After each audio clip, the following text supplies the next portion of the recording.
Have you ever wanted to output your name 100 times in a C++ program? Well, I never have, but sometimes it's know you can do the ridiculous things. Or maybe you want to do something a little bit more pragmatic, like count by 3 up to 24 because, why not? That sounds like something a professor might ask you to do in class. If you want to do any of these, then for loops are for you. First, let's actually talk about for loops. So to use a for loop, first we have to initialize something like I equals 0. So we'll set int I equal to 0. And then from there, we're going to go into our current value. The initialization process, that only happens one time. Next, we're going to check our condition, which is I is going to be less than or equal to 24. It is. So let's see, is that true? Yes, it is. So we're going to do things inside the braces, such as cout I. So we will write it down, 0. All right, next we will increment by 3. And we will write down our new current value of I equals 3. All right, now we're going to continue that loop. Condition I less than or equal to 24, 3 is less than or equal to 24. So yep, we're going to do things inside the braces. So in our case, we're going to cout I, good, which is 3. Now we're going to increment by 3. Now I equals 6. Excellent. Yep, 6 is less than or equal to 24. That's true.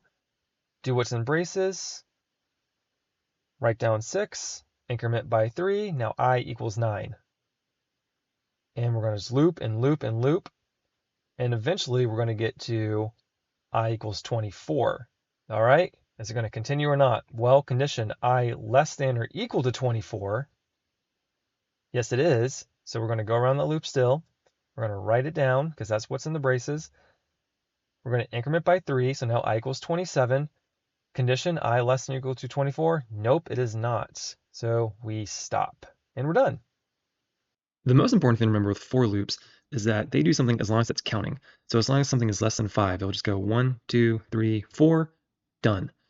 That's how it knows when to go and when to stop, unlike a while loop, which is going to do something just while a condition is true, regardless of how many times that might take. All right, now with that said, now that we understand the for loop, let's practice. All right, let's see some syntax. So we're going to do for int I equals 0. So we have to initialize I here, and we're going to call it an int since it's going to be a whole number. As long as I is less than or it's equal to 24, nice divisible by 3 number, it'll iterate. And every single time we finish the loop, we're going to go up by 3. So we'll do plus equals 3.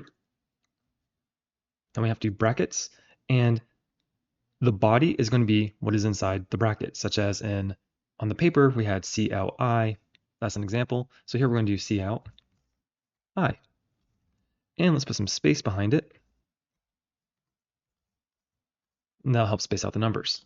Control save, and let's run.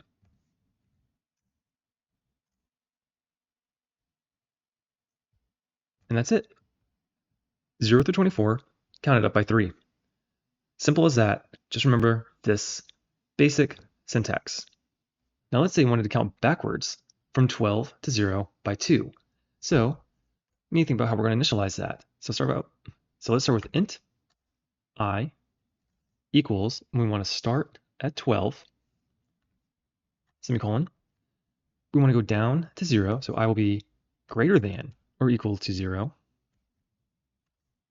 And we want to go down by 2. So we do I minus equals 2.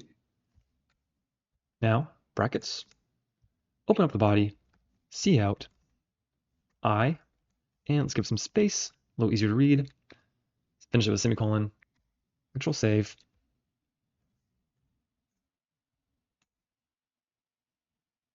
And there it is. 12 down to 0 by 2. Let's multiply some integer by I in our loop. And let's just say, we'll call it int. My int, just go with 9 because why not? 4. Now let's say we want to multiply it by 0. Let's say we want to get 90 as the final output. So basically your times table is for 9 up until 90 is the answer. So we're going to start at 0, I equals 0.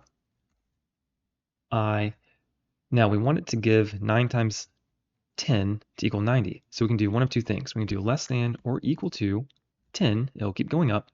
Or we can say I less than 11. Let's do less than 11. And we'll go up just by 1. So I plus plus. Now we want to see out my int, because we know that's going to be 9, times I. And again, we'll give it some space. Save it. We'll compile it. Whoops. Common mistakes. There we go. Save. Compile and execute. 0 through 90 going up by 9. Excellent. And let's just see what happens when we do equals 10. It's going to be the same thing.